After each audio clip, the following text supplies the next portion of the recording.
Back in the States, actor Yul Brynner died early this morning of cancer at the age of 65, Brian Dolbo reports. I really wanted to make a commercial when I discovered that I was that sick. Before death, Yul Brynner reveals names of gay Hollywood actors he dated in secret. Yul Brynner is forever etched in memory with an unmistakable image, a gleaming bald head, an air of cold, commanding authority, and eyes that could overpower anyone. Yet behind that brilliance lay a truth few ever knew. Yul was gay, and his life was woven from secret romances hidden deep in the shadows. Before his death, Brynner unexpectedly revealed a list of famous gay stars in Hollywood with whom he had been secretly involved.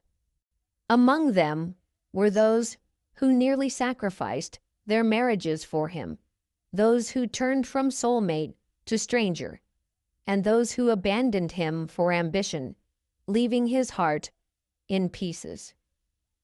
Who were they? And why did Yul Brynner choose to reveal it all only now?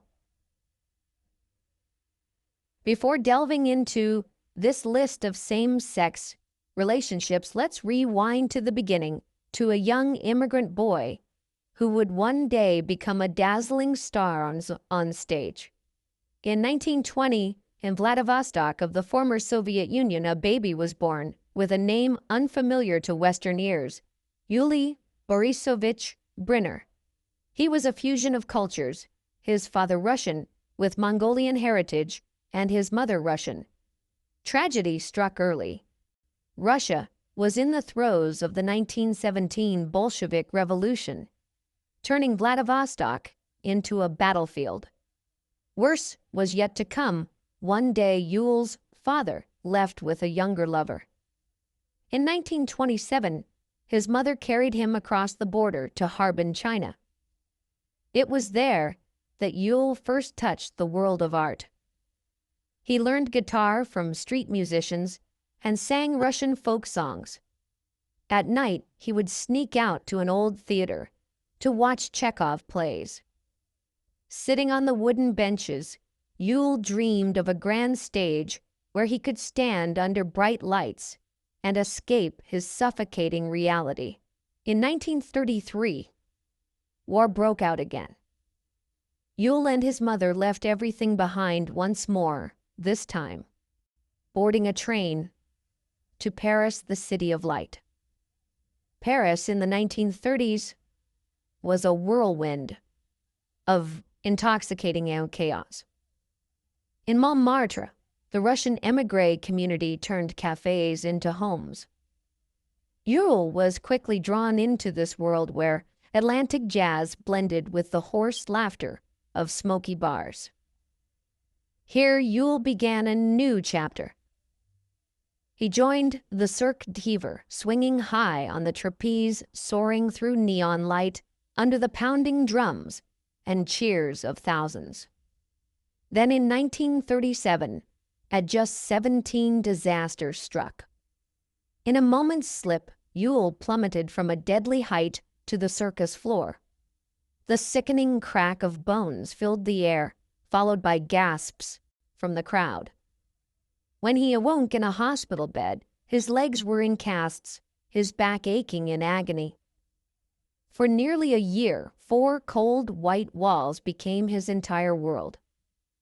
To escape physical pain and crushing loneliness, Yul turned to opium and other intoxicants. The habit quickly consumed him, dragging him deeper into darkness. Amid these turbulent days, he found a way to Hollywood, throwing himself into stage roles to reclaim a sense of purpose.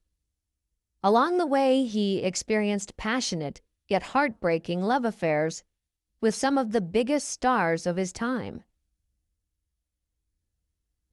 Paul Newman, the hidden romance that nearly sank a marriage. Among Yul Brynner's most intriguing relationships was Paul Newman, the eternal embodiment of Hollywood masculinity. In 1958, they met on a glittering Beverly Hills night at a party hosted by Newman's wife, Joanne Woodward. At the time, Yul was filming The Brothers Karamazov. Amid the clinking of crystal glasses, their eyes met, an unlikely spark ignited. The relationship lasted several years. They met secretly at Newman's Connecticut farm, where they sipped wine, amid the scent of damp wood, speaking of acting and unhealed wounds. But it was no fairy tale. Their intimacy began to strain Newman's marriage. Joanne knew. Though she tried to remain composed inside, she bled. Some nights when Newman returned home, she would sit alone in the kitchen, gripping her wine glass with a gaze heavy with sorrow. One evening she broke down. When Newman entered the room, she looked into his eyes and whispered, trembling, "I've lost you, haven't I?" He said nothing, lowered his head, and the first tear fell from Joanne's eye. Despite his passion for Yul, Newman couldn't bear to watch his wife suffer. He chose to leave quietly, without explanation. Yul was left with burning regret, realizing that sometimes the fiercest love is the one you cannot keep. The story with Paul Newman ended like a deep cut, but it was just the beginning of another complex relationship for Yul Brynner. Marlon Brando. From soulmate to separation over an ego clash. Marlon Brando, the immortal titan of The Godfather, was never shy about his personal life. In a 1976 interview, he frankly admitted, "Homosexuality is so fashionable now." In Hollywood, the story of Brando and Yul Brynner has always been a backstage legend. These two giants once starred together in the film Morituri, 1965. On screen, their eyes created an intense chemical reaction, but behind the camera, their relationship was even deeper. They first met on set in San Diego. At the time, Brando was already famous, while Yul exuded a certain powerful nonchalance. The days of filming at sea became an opportunity for them to grow closer. On evenings at the Hotel del Coronado, amidst the haze of wine and cigarette smoke, they would engage in endless debates about politics, civil rights, and their emotional scars. Brando once called Yul his soulmate, a rare tribute in his life. But this romance also couldn't escape the cycle, intense but fleeting. The bond gradually fractured as Brando grew annoyed with Yul's controlling nature, while Yul was frustrated by Brando's erratic behavior, often disappearing only to reappear with hot young starlets. The peak of the tension was a loud argument right on the set. They yelled at each other so much that the entire crew had to stop filming. Brando threw his script on the floor, and Yul went out for a smoke and didn't come back. After that argument, they couldn't see eye to eye. Conversations turned into cold nods. When the film wrapped, they quietly drifted apart. That relationship ended like a ship leaving port without a whistle, without a light, only the echo of days gone by.